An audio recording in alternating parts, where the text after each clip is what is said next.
whenever I'm in the moment and my life is falling out of place, but then I get through it. A month later, however long, I look back and I find out it fell right into place. Hi, I'm Alyssa Wood. I am a woman in long-term recovery. I am here today at the Gallivan Center at the 15th Annual Recovery Day hosted by USARA.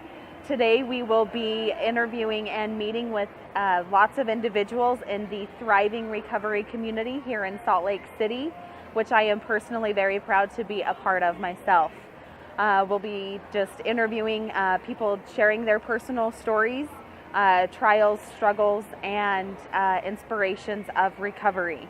So thank you for joining us, and hopefully you will hear something that resonates with you and know that you are not alone. Okay, well, thank you for taking a minute to join us today. Yeah. Will you just introduce yourself? Let's No, start there. definitely. My name's Ian Rader. I'm a person in long-term recovery from drug and alcohol addiction. My sobriety date is August 28, 2015, so I actually just celebrated 3 years of recovery time. Thank you. Oh, stop Awesome. it. No. Stop. That's a big accomplishment, though, Yeah. and I want to recognize Thank that. you. I and I think appreciate it's that. important to state that so that message is carried that is Yeah. possible. My sobriety date is March 12th of 2006. Right there. And There you go. Thank you. For me, the farther away I get from that date, the more I have to remember it. Yeah. So it's not an ego thing. No. It's, Yeah. we can of course go there, but Yeah. that's a big accomplishment. Thank you. And you as well. Congratulations to you. Seriously. Thank you. So I've tried every which way to get sober. Yeah. You know, I was homeless on 7th in Los Angeles for a very long time, Skid Row, and I tried every easier, softer way that you can imagine. And finally, Yes, we do. and that's what I love about these communities. I love about recovery days and all other big community outreach programs like this, because that's the only way I knew how to do it. Right. Jump right in the middle of this thing, get involved with like-minded people, and really give back any way I can. You know, me and a good friend of mine, we started an apparel company called N1D Apparel, No One Down Apparel, where I like it. thank you. Every item sold in our store, a percentage of it goes to help people get into detoxes, rehabs, everything you can think of. And if you don't identify with drugs or things like that, you have a choice to click on a nonprofit centered around eating disorders, suicide awareness. We're here to leave no one down is our motto, hence N1D Apparel. I like that. Thank you for sharing that. Thank you for letting me share And it. I honor that mission. Thank you. It's an important one for sure. So, yeah. So, are you from Salt Lake? Originally I was. What brings you here? No, definitely. Originally I was. I'm from Santa Barbara, California. Okay. So I'm from California originally, and Yeah. that's the only thing that's made me gravitate towards recovery a lot, because I'm from a well-off family. I've been to amazing colleges. I've studied abroad in different countries. None of that stopped me from being homeless. Well, and I think, something that I say often is addiction is not biased. It's very true. It doesn't care what background, what walk of life you come from. It affects all. That being said, recovery is not biased either. Yeah. I will say and acknowledge, I know that there are absolutely barriers Oh yeah. to those that are less privileged and Yeah. to certain demographics, and I don't want to dismiss that or leave Oh, that yeah. out. But as a general, recovery is possible. Oh, definitely. So Yeah. I think that's big, and I think to go back to something you said earlier, the only thing that worked for you was to plug into a community Yeah. larger than yourself. I can speak to that also. Yeah. I know for me, like, I tried for years and years in my addiction Yeah. to overcome it alone. Yeah. And what I know is I do addiction alone. I can't do recovery alone. No. Yeah. So Yeah. it's imperative to be plugged into this community and and resources like Yeah. yours to help get people plugged into getting the Yeah. help that they need. No, and that's what, all real recovery programs are really centered around tapping into a power that it's greater than myself. Yeah. you know, what's bigger than me is just you and me. You know, us working together. Like, that is a power greater than me. Yeah. And I let it evolve naturally. And that's the message, what it is. You know, I have a stupid saying, so bear with me here, okay? Okay. What is a lighthouse? You know, a lighthouse is a beacon of hope for ships to get safely. But the people managing that lighthouse, they don't actually save anybody. They're there to keep up the lighthouse, to make sure the lighthouse is in working condition. I like because that. without that beacon of hope, you get ships crashing into each other, crashing on the rocks. So my primary purpose today is to be a maximum service to the still suffering. But the best way I know how to do that is by making sure that I'm okay. And I can't do that by myself. I need a team of people. Right. Team of people to help me do that. Yeah. Amen to that. I like that analogy. Thank I think you. I'll hold on to that one for the Thank you. future. I like that. Yeah. Because I think for me, what's also important to remember is it's also not my job to save everybody. You know, as much as we desperately want to. However, the best that I can do is be that strong example, which some days I'm better at it than others, right? Some days I'm more graceful than others. Yeah. I'm not preaching that I'm perfect at it by any fucking stretch of the imagination. But if I strive to do a little bit better and be the best that I can be every day and focus on myself and my recovery and being the best version of me. Definitely. And sharing that as an example. Yeah. That's what I get to focus on. And that light carries out. That message is what carries out. No, and that's exactly right, because I mean, how can I build on myself without experience? Yeah. So I need to experience the pain. I need to experience the bad times, the good times, all of it. Yeah. So it's like, I'm going to butcher the saying, but my friend says it all the time. Never discount of what I'm going through. Yeah. You know, never brush it off, because whenever I think my life is falling out of place, whenever I'm in the moment and my life is falling out of place, but then I get through it, a month later, however long, I look back and I find out it fell right into place. Yeah. So that's why I just need to learn from the experience, to take those experiences to help other people who are going through similar experiences. That's shared experiences. Yeah. What I can't do alone, we can do together. Exactly. Yeah. Exactly. And I'll speak for myself, but tell me if you've had similar experiences. For me, some of those, the darkest and most painful experiences now are my greatest assets. Oh, extremely.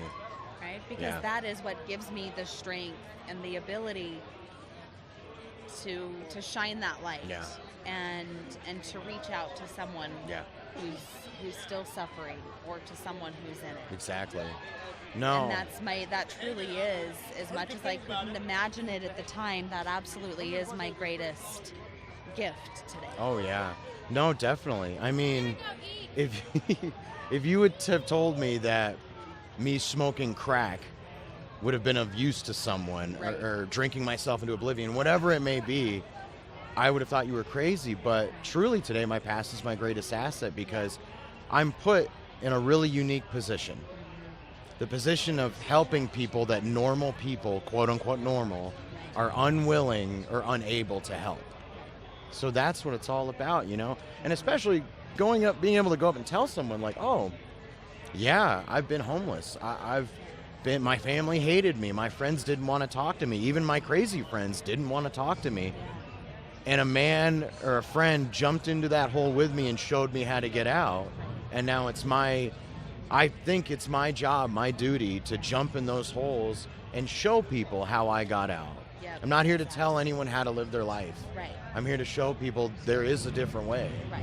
Yeah. Exactly.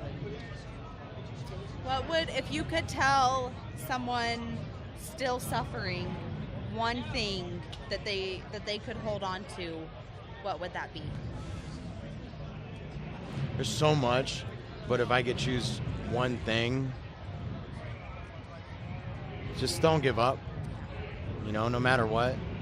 Never stop asking for help, even when no help's around to ask for it. Just don't stop, you know. And when it's ready, when the time, because for me, I went through 6 treatment centers, more sober livings than I could count, more detoxes than I care to remember. And things didn't start clicking until me and my friends always talk about, why do some people live? Why do some people die? We all had the same tools. Dumb luck. But I'm glad I stuck it out long enough to where when that moment was right and I was ready to hear it, that I heard it. So just don't give up. That's all I can say. I will second that. Thanks. Awesome. Well, is there anything else you'd like to add, or what message would you like to put out into the community? No, I can't help everyone. I can't. But hopefully we together can put a message out there that everyone can help someone. That's all that matters. Just one person helping one person, and just keep that momentum going if everyone can help someone. Beautiful. Yeah. Awesome. Well, thank you again for joining me, and I'll let you get back to that. Thanks so much. On that note, with the background noise, I guess that's our cue. Perfect. Back to today's events, and enjoy the day. Thank you again for sharing. Thank you so much space for and having me. I really appreciate it. for sharing your heart. Thank you. Okay. Hi. Hi, Lace. Hi. What are you doing? Just hanging at Recovery Day. It's our favorite place to be. Yes, I love Recovery Day. I do too. Seriously, I look forward to this every year. Yes, it's fun. Yes. It's fun. Tell the people like what it feels like right now. Like what's the energy? The energy is good here. There's lots of people here, lots of people in recovery. Brighton has a booth. FTR has a booth, and I'm kind of bouncing between both of them. Both places are very important to me. Of course. And I just feel lucky to be here and happy that this is my 5th recovery day that I've got to attend. So I it's know. cool to be here. I was Cameron asked me earlier, like, how many this was for me, and I was trying to remember. I think this is like 9 or 10. It's crazy. And it's crazy to Yeah. think about, but I love, like, I get emotional thinking about it every year. Yeah. And coming, driving in every time, just being overwhelmed with gratitude and being plugged into this amazing, thriving recovery community. Yeah, it's you amazing. know, Like to look around and see all these people in recovery and that support recovery, it's pretty cool. It's amazing. Yeah. And to come together with friends like you who Yeah. are in the community and just building it that much more and walking this journey together. Yeah, I love it. it's awesome. So awesome. I love you and thank you for being here. Yes, thank you for you. being you Yes, and sharing your bright light. yes, thank you. Thank you for doing this and gathering stories of people in recovery so we all get to share it together. We do get to share Yes. it together. So Thanks, Liz. thanks, Lace. Thank you again for taking a minute. My pleasure. To join me here at Recovery Day. Let's Yeah. start by, I know who you are, but Right. let's tell everyone who you are. I've seen you in the halls at Brighton. Yeah. So I'm Chad, and I just got out of Brighton last night. I'm here. Awesome. Well, Yeah. congratulations, Chad. Thank you. You're welcome. Yeah, it was You're fun. welcome. How are you feeling today? So is this your first recovery day? Yeah, Yeah? my first one. I Okay. feel like an alien, Oh, kind of, just because yeah. I was in rehab the last 35 days. Yeah. But I feel happy. I'm happy to be here. There's a good energy here, for sure. It's a good, yeah. Yeah. It's and I absolutely get that. Sometimes that transition from from being in residential or inpatient back into life can be a bit of a It's- shock. So it is. But I absolutely want to recognize, I think that by you being here and plugged into this amazing, thriving community today, that is what success is. Yeah. Right? It can be a bumpy transition, Yes. but what a better place to be. Yeah, definitely. I feel a good energy here. So I'm at a sober living. Actually, I stayed at my mom's last night, Yeah. and the guy that runs this building beginnings over here, he decided to throw me right into the fire and bring me here to sit at his Awesome. booth and talk to people. So Awesome. yeah. And then here you are on a Right, podcast. right across from Right. you guys, and I'm on a podcast. Is that what this is? Yeah. All right. On. Yep. Cool. So awesome. So, Chad, do you have anything like anything particular that you want to share to the community about what recovery means to you, or what recovery has given you in your journey already? Yeah, so, well, Brighton was great. I really, really loved it there. I mean, I don't know, I thought I was super smart, but when I got in there were so many smart people and just awesome people. And I didn't like I actually tried to go like a couple months ago. Yeah. I went to detox, and then I bounced from detox. Yeah. And finally decided to get in, and it was a long road. Like I've done drugs since I was 15, so like 24 years. Yeah. And can I ask? Yeah. Was this your first time in treatment? I went about 13 years ago, and so this is my second inpatient. Okay. Yeah. Okay. So. Well, I took me a while. ask not necessarily that matters. I don't believe in being attached to, to those numbers or however many times it takes to go through treatment. I believe that every one of those times there's something to be learned. Right. But I do ask because we do know that, studies and statistics show that, and it's getting really loud in the background because they just got back from the run and party on, and they're rallying it up. But I loved Brighton just because they really encourage you to get involved with your peers and rely on them. And now that I'm out, I see the importance of making new connections and establishing a community around me. So I'm really excited. Yeah. It'd be cool. So, Chad, if you could tell someone in early recovery one thing that they would understand and hold on to, what would it be? Probably just that I know it sucks. Like it's a violent and destructive process. It's not going to be easy at all. I went through, they said that it was like the worst detox they've ever seen. I was detoxing for like 2 weeks. And so I would just say hang tough. It does get better. I mean, I don't like to say like, oh, if I can do it, you can do it. But I was pretty bad. And I mean, I do feel that way. If I can do it, I really think anybody can. And the most important thing, like I say, is don't give up. I mean, even if you relapse, get back on the train or get into treatment, even better, Yeah. So. Awesome. Yeah. Well, thank you. Thank you. Do you have anything else that you want to share?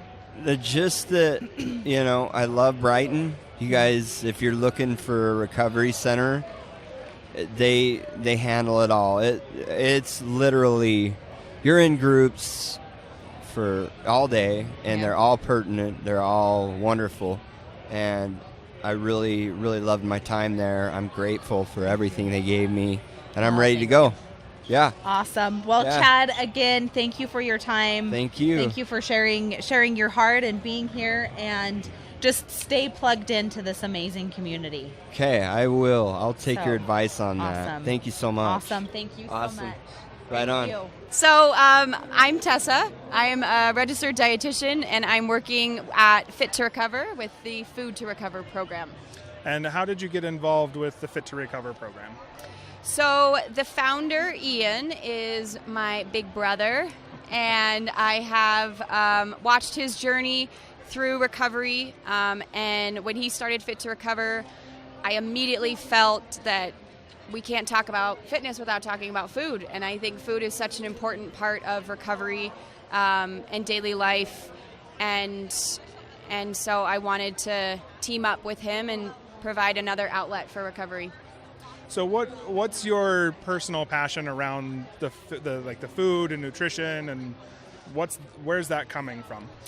So that comes from, growing up, I was always excited about food. Food was always sort of the center of a lot of our different celebrations and family time. And so I sort of saw how food could really bring people together and make people feel really happy and loved. And, you know, it is its own love language. I think food can be a love language, and it can be a way to show love and give love. But also, I just became really passionate about people connecting to their food and providing time in their day to prepare their own food, think about their food, what they're putting into their bodies, how it affects their bodies, how it affects their minds. And so to be able to have that platform at Fit to Recover and to be able to work with a bunch of people who are willing to learn and experiment with what food what impact it can make on their recovery, it's been a fantastic experience. Excellent. So tell us a little bit about the program. What do you do? What services do you offer? That kind of thing. Yeah, so just like Fit to Recover, the mission of Food to Recover is just to provide that opportunity to connect. So connect with your food, of course. We have a Food to Recover garden where we grow a lot of our ingredients so that people can see where their food's coming from. Opportunity to connect with each other. So cooking together, sharing a meal together can be a wonderful way to make new friendships, to bond together. And then connecting with yourself, so really understanding how your body works in terms of food, in terms of nutrition, and what impact it can make on you. So cooking your food is one of the best ways, I think, to take care of your health and to really provide that self-care and that self-love that we're going for. So we do community meal preps on Tuesday nights and Monday nights at 5:30 until 7. All of the ingredients are included. For $20, you get 5 to 6 meals. And we also have guest chefs to get people in the community in the kitchen, thinking about food, excited about food, and just coming together around food. So you have a very special event coming up at the end of the month. We do. And I know that you've been pushing that, and this isn't something that just happens the one time. You guys do this routinely, but it's the Chopped competition. So tell us a little bit about that. Right, yeah. Chopped competition is going to be on September 29th from 2 to 4 p.m. Our partners at the Salt Lake Culinary Institute are allowing us to use their amazing space with, bunch of stoves and fridges and huge kitchen viewing area. So we have 4 chefs in recovery who are going to battle head-to-head for the Chopped title. So we're going to give them really weird mystery basket ingredients like cactus and marshmallow and jalapenos and make them throw something together to make it delicious. And then we're all going to get a taste. We're going to have specific judges that will judge it. And it'll just be, again, a cool opportunity for people to learn about food, learn about preparation of food, and just an opportunity to come together and have fun. Very nice. Well, I know from personal experience with you and your program, I know that the passion that you have is felt by everybody. Thank you. You're changing lives. You're making people really realize what they're doing to themselves and what they're doing to their body and how they can start to really repair the damage that's been done, but in a way that's very loving and caring. And so I want to encourage everybody who's ever considered about doing something like this to get involved, because it does really alter the relationship that you have with yourself and your food. So I love that. What do you see the future of Food to Recover being? What's your trajectory? Oh man, let's see. So we want to, I think along with Fit to Recover, we want to keep expanding to different areas within the state and maybe even in the country.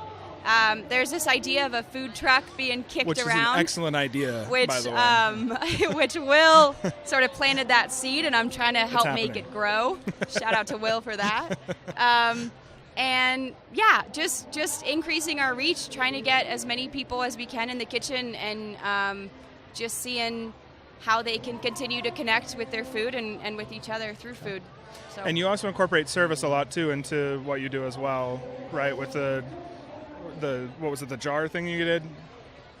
It's like meal in a jar or something? Yes. Yeah.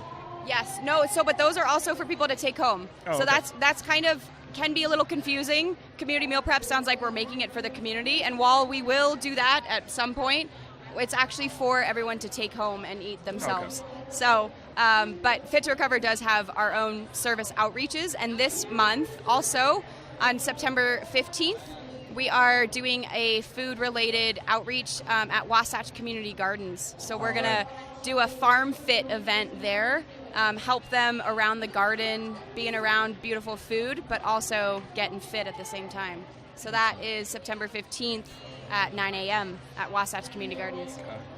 Well, thank you for sitting down with us and sharing your passion. Thank you so much. Well, thank you for having me. Yeah. So you can always check out fittorecover.com, or is it .com now? .org. .org.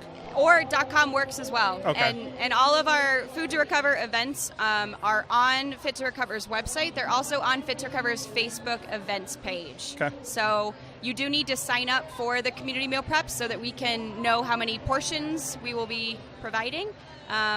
But please do come check us out. Okay. It's a good time. Thanks again. Thank you, Thank Will. you. Angie, thank you for taking a minute to join me today. Sure. So if you don't mind, let's start with just introduce yourself and what brings you here to Recovery Day. Okay. I'm Angie Linza-Wiesen. I'm here today to celebrate. Instead of going to Comic-Con, came to Recovery Days because in 2 days I get my 5-year chip. And it just so happens... 5 years? Yes. So you know my story, but I'm just going to clip on it super quick. But I got in recovery when I was still a teenager, up until my 30s. And I was very involved with positions and meetings and conventions and campventions. And when my mom got diagnosed with cancer, I literally put everything on hold. Like, I felt like I was just surviving being with her every day and, taking her to appointments. And then when she died and once I got done closing all of our accounts, I went straight to the liquor store. And so I took that route for about 8 years, which inevitably ended up in a supposed rehab in Colorado. And it wasn't a rehab, you know this. It was very shame-driven, controlling. So I just had to disconnect. I was there for a year. So when I came back, I went into addiction. I'm like, if you thought I was bad before, check this out. I was ICU, emergency rooms, uni, and I was listening to a song one night, and just knew it was time. I was done being that ugly person and the person people don't want to be around, So I headed back into recovery, and it was very familiar. It was very comforting, even after what I had put myself and others through.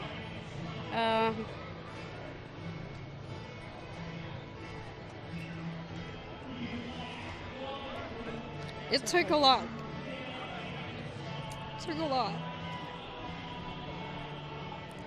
But I'm so grateful that I took that step, And the biggest thing that happened at the place in Colorado was it was religious driven, so it was awful. So I was in recovery. I was faced with who is my higher power. And I thought I had my shit together before my mom died. So I thought I had a good foundation. So now being back in recovery, I'm determined to be very conscious of how I'm building my foundation and what it's based upon. And I've found that it comes down to one thing. Always. It's always about love. Always about love. Loving others, first loving myself. And that's, anybody in recovery knows that loving ourselves when we get into recovery or back into recovery is not an easy thing, but it's possible. Sometimes I'm the learning hardest that. person to forgive is ourselves. Yeah. So, I finally put the intention out there to see spirit, divinity. I'm like, I want to see you face to face. no religion, no group, no, just me and you. Yeah. And I sat on a mountain, a vision quest, for 4 days, no food, no water, in a 7-foot circle. Had animals visit me, watched the wind, watched the clouds, not having like any interruptions. I met spirit face to face. I call spirit love, because that's what it's all about, right? It is. And love is in the wind. Love is in the trees. Love is in the little ant that visits my feet. You know, love is funny. Love is quirky. Love is compassionate. Love is all the things that we think love is, and then more than we could ever imagine. So that being said, if you could tell someone still suffering one thing for them to hold on to, what would it be? Surround yourself with healthy, loving, understanding, non-judgmental people, and stay connected. That is such a big part of the foundation. I mean, innately, that's what we crave, is the connection. It is. Because love is connection. So why wouldn't that be like a part of our daily walk? Right. It has to be. Right. It gets to be. It doesn't does. have to be. It gets to Yeah. be. So that's how I feel Exactly. about that. Yeah. Yes. So hang on to that. I love it. If you could tell someone who doesn't understand addiction and mental illness one thing, what would it be? I would tell them that I am not broken. I don't need to be fixed. But I need your love and support. And if that person is unable to honor that, then I get to take a step in a different direction. Is that kind of what you were asking? Because I wasn't quite sure. Yeah, that's perfect for your on a personal level. Let's say maybe on a larger level, to break the stigma. Oh, to break the stigma? Okay, to break the stigma, to break people who don't understand addiction and people who don't understand mental illness. What do you want them to hear? What do you want them to know? Again, I want them to know that no one is broken. Yeah. Right? I want them to know that there are pieces of us inside that do need some healing. That doesn't mean I'm a lesser of a person or a greater of a person, but we are a group of people that rely on each other. And when we're alone in addiction, it's hell. Well, and what I know from personal experience and just over the years, addiction thrives in isolation. Right? Yes. This is a disease of isolation. Yeah. And the reprieve to that, the contrary to that, is connection. And what I'm hearing you say, and what I would agree with and add to, is I want people to hear there is no us versus them. Oh, absolutely. Right? Yeah. We're not separate. No. We're not separate from. And this goes, not just with addiction and mental illness. This is on.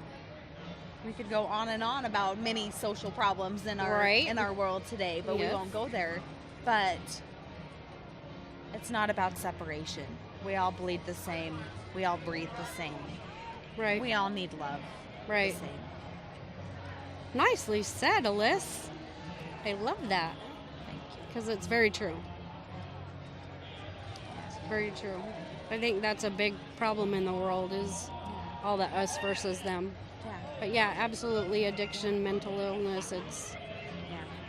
Because I walk with both, and every day I do my best that I'm capable of that day, and it changes day to day, and that's who I am. And that's okay. And it's totally okay. Yeah. Yep, So- totally okay. Well, thank you again. You're welcome. For taking time with me today with Recovery Soapbox, and thank you for sharing I've had the gift of knowing you and knowing your heart over the years, and thank you for being willing to share it. You're welcome. Thanks for having me. Thank you. Yeah. Is there anything, I don't want to cut it off too soon though, is there anything else you'd like to share, or just any? Well, I've watched your podcasts, and I love them, and I just want you to know you make a difference. Thank you. With people you That's have all I no hope idea. No idea. That's all I hope for, so Yes. thank you. That means a lot. That's what I have to say. I love you. I love you. Ashton, thank you again for taking a minute and joining me here at Recovery Day. What brings you here to Recovery Day? Well, I signed up for the 5K. That was Awesome. fun. Yeah. Good. Just the fellowship and just if there's any way that I can like give back through this, like what I'm doing right now, I really like that. I like to be of service, and running the 5K was a way to be of service as well. Awesome. And just to reach out and meet people that I haven't met. I've kind of stayed in my shell a little, stayed at Fellowship Hall, and haven't really branched out much. So now it's time to branch out. Well, good. Well, I'm glad you're here, and this is definitely, I mean, you know, now you're here on a podcast that's definitely branching out. So thank you. I want to recognize that takes courage to step into that. So thank you for being willing to share a few minutes with me here today. Yeah, no problem.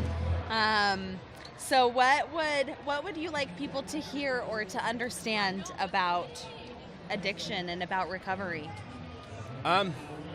First of all, from the person looking from the outside in,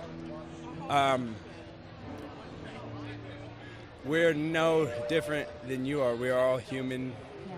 We all breathe, drink the same water, eat the same food. Just as we so-called normies have their problems, we have our problems, and ours sometimes look a lot more severe than the problems of the normie, but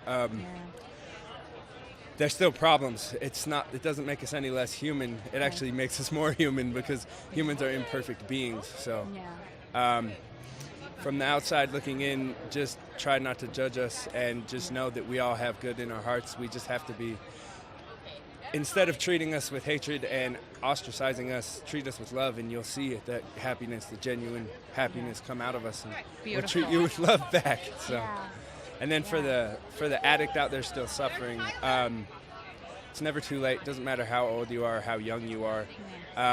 You've never done too many drugs, and you've never not done enough drugs. So, well, I think thank you for pointing that out, because I think that's, you know, an important message, is because I know for myself, you know, I got sober. My recovery journey, I should say, started when I was 19, and it's really easy to fall into that belief of, you know, I hadn't used enough yet. I hadn't, you know, done enough yet. I hadn't caused enough wreckage yet. But the reality was, I had never, you know, my using and use started so young. I started, you know, running really hard when I was 12.